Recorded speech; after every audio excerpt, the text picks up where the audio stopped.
Tuhan, selamat siang. Kita kembali bertemu untuk pelajaran pendidikan agama Kristen dengan topik Allah Maha Kuasa dan kemahakuasaan Allah dalam penciptaan. Tapi sebelum kita lanjut dalam pelajaran kita akan memulai dengan sebuah lagu tentang penciptaan yang saya yakin anak-anak sudah paham semuanya. Tuhan Allah pencipta semua. Kita bangkit berdiri, kita ikuti gerakannya. 2, 3. Tuhan Allah pencipta semua yang ada di dunia. Langit yang luas, laut bergelora, burung-burung di udara, pohon-pohonan, gunung yang menjulang, ikan dan semua binatang, semua yang ada juga manusia adalah ciptaan Tuhan. Oh sungguh indah, oh sungguh sempurna, semua ciptaan Tuhan kita.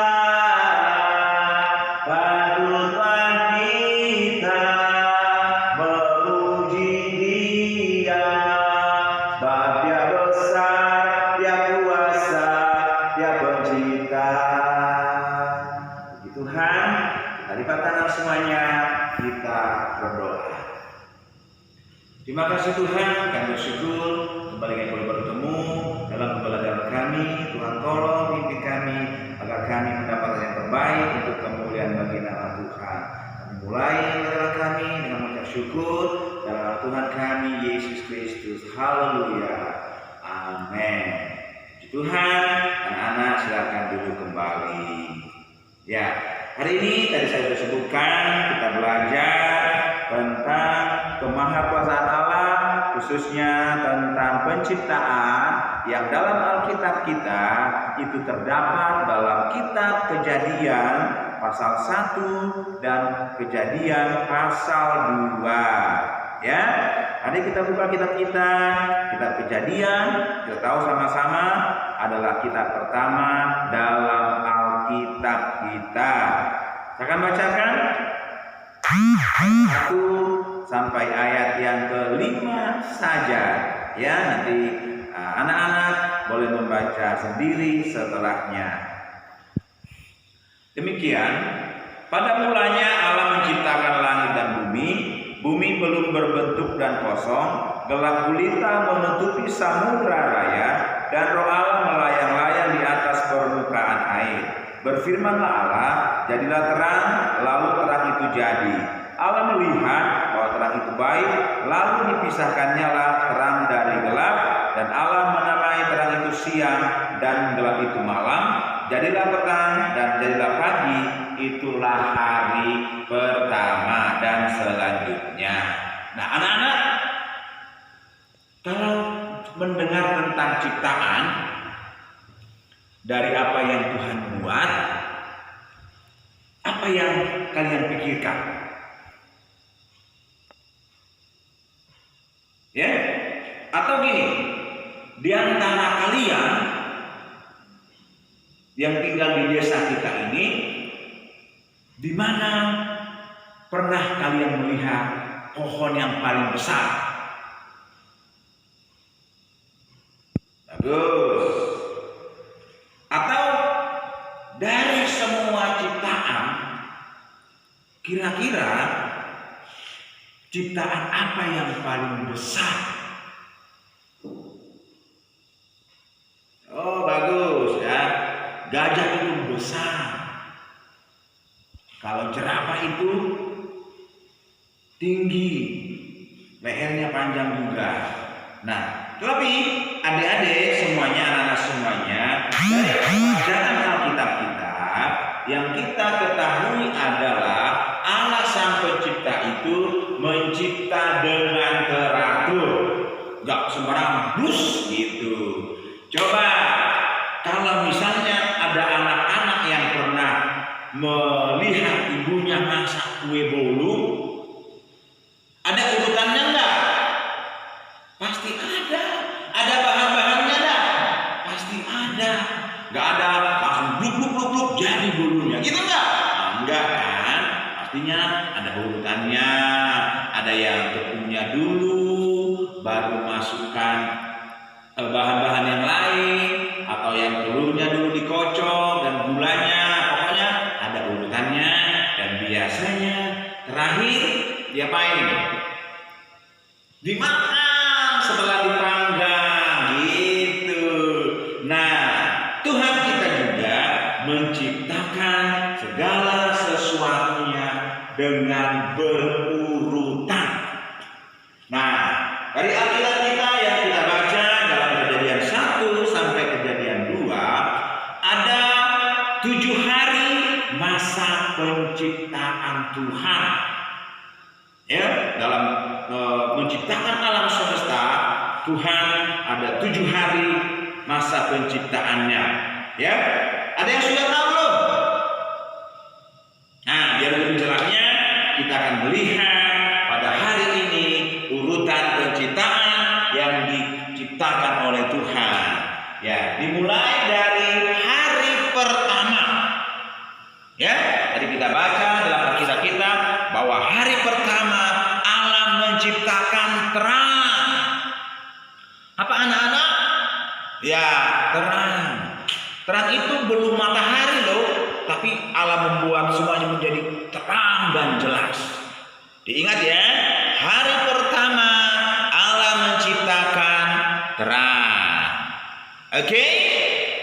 Kita lanjut lagi anak-anak. Nah, setelah hari pertama, hari keberapa? Kita urutannya hari kedua. Ya, hari kedua. Ada yang tahu apa yang menciptakan hari kedua?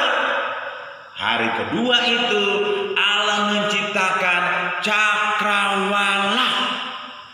Cakrawala itu adalah langit yang memisahkan bumi kita dan seterusnya. Ya, itu cakrawala. Oke, simpan dulu. Nanti kita akan tanya-tanya sama anak-anak semuanya urutan-urutan penciptaan. Sekarang hari ketiga.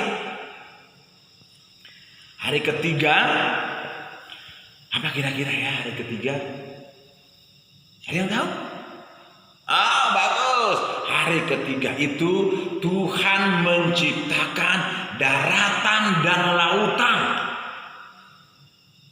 Kemudian di daratan Tuhan menciptakan tumbuh-tumbuhan. Oh, tumbuh-tumbuhan. Apa sih yang kita tahu tentang tumbuh-tumbuhan? Kelapa sawit tumbuhan enggak? Iya, kelapa sawit tumbuhan. Berarti kelapa sawit Tuhan ciptakan pada hari ketiga. Apalagi yang sehari-hari kita makan?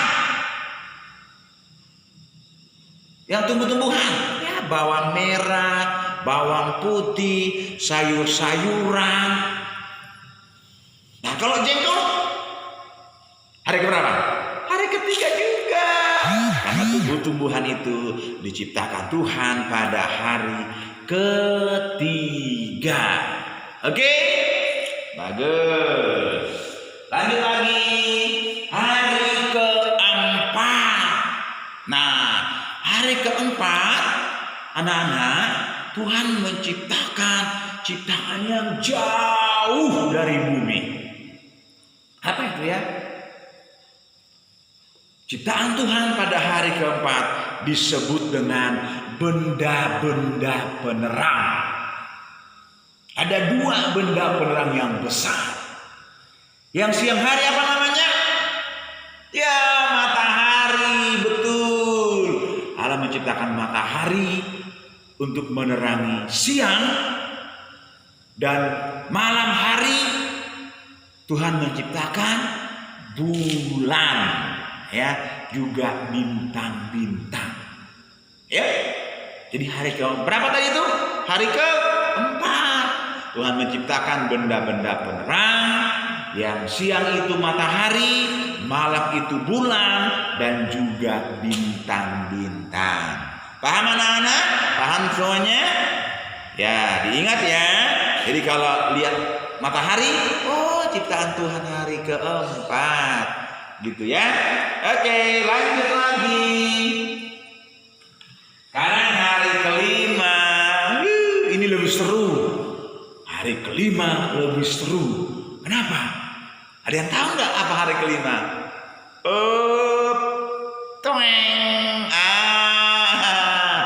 Hari kelima itu adalah burung-burung di udara.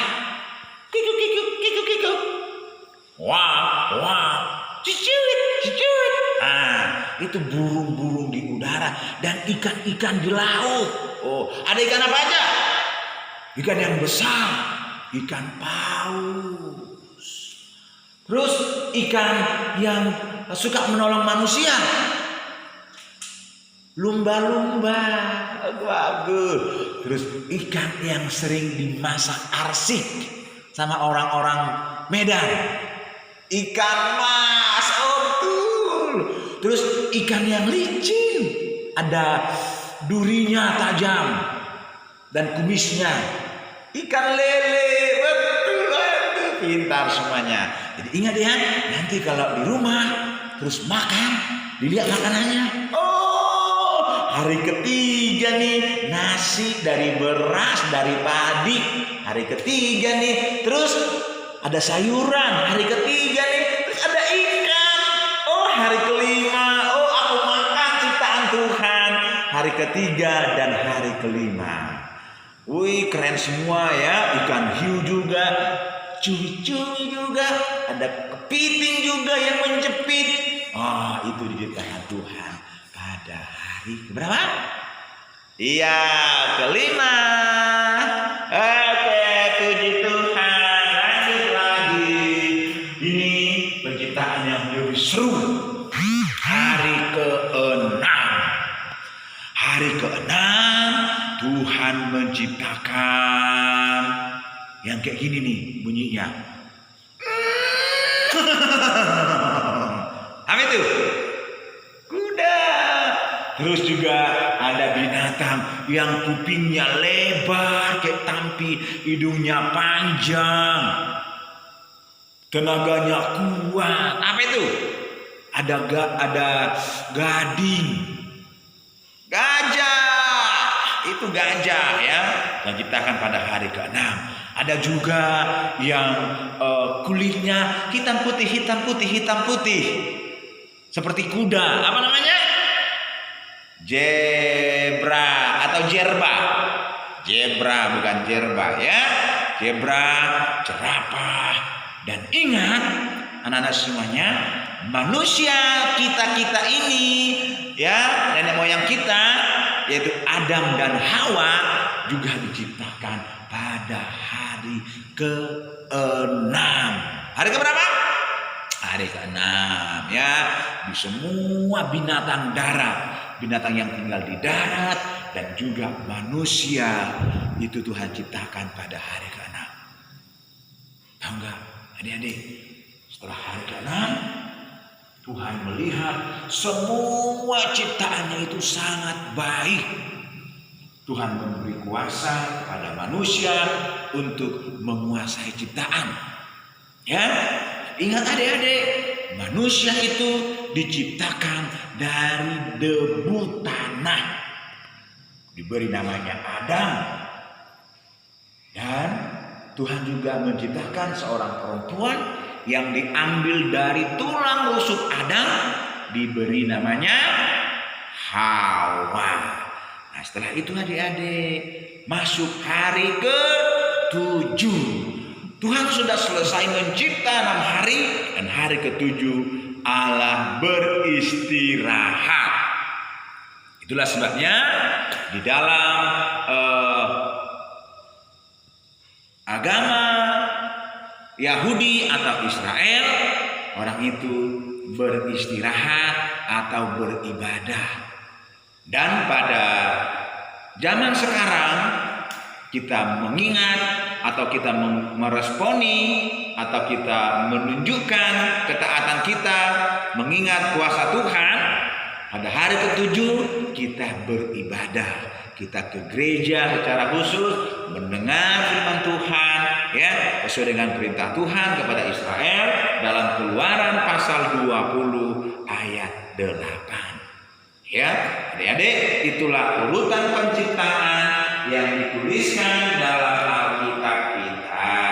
Sekarang kita mau mencoba mengingat urutan atau hal-hal yang Tuhan ciptakan dalam hari-hari yang ada. Nanti kalau bisa jawab, boleh langsung angkat tangan. Ya, saya ambil acak yang pertama ini hari ketiga. Ada yang tahu tadi apa yang ketiga? Ya, hari ketiga Tuhan menciptakan darat, lautan, dan tumbuh-tumbuhan. Ingat ya, hari ketiga darat, lautan, dan tumbuh-tumbuhan. Oke. Nah, kalau yang ini ada benda-benda penerang, ada matahari, bulan kalau malam, dan bintang-bintang. Diciptakan pada hari keberapa? Keempat. Puji Tuhan. Ya. Satu lagi. Kalau yang ini ada cumi-cumi, ada ikan paus, ikan hiu, semua ikan-ikan. Ingat tadi hari keberapa? Hari kelima. Pintar semua, puji Tuhan. Jadi itulah urutan ya. Nanti boleh tebak-tebakan lagi di rumah atau dengan teman-teman, boleh bertanya, sebutkan misalnya gini, kamu sebutkan nama-nama ciptaan. Misalnya kelapa, hari berapa? Gitu. Hari berapa kalau kelapa itu? Hari ketiga, gitu ya. Atau kamu ke ladang, tiba-tiba di ladang kamu ada karet, terus ketemu kamu di situ ada ikan. Kamu harus ingat, oh ini ikan pada zaman dulunya ketika penciptaan diciptakan pada hari kelima. Itu caranya kita belajar mengingat urutan penciptaan. Dan dengan demikian kita memahami bahwa semuanya yang ada adalah ciptaan Tuhan. Tuhan itu maha kuasa, Dia membuat segala sesuatunya, dan kita sebagai manusia harus bersyukur untuk semua ciptaan Tuhan. Contohnya gini nih, kalau mau makan, bersyukur buat makanan yang tersedia, karena sebelum makanan itu ada di meja kita, itu karena Tuhan yang menciptakan. Puji Tuhan, demikianlah pertemuan kita, demikianlah pelajaran kita. Kita akan akhiri, kita kembali tunduk kepala, kita berdoa. Makasih Tuhan Yesus buat apa yang kami terima dan kami lakukan. Kamu berkati kami memahami bahwa Tuhan Maha Kuasa dan Pencipta segala sesuatunya. Maka kami menganggap dan bersyukur semuanya. Itu boleh bagi nama Tuhan, dalam nama Yesus Kristus kami berdoa. Haleluya. Amin.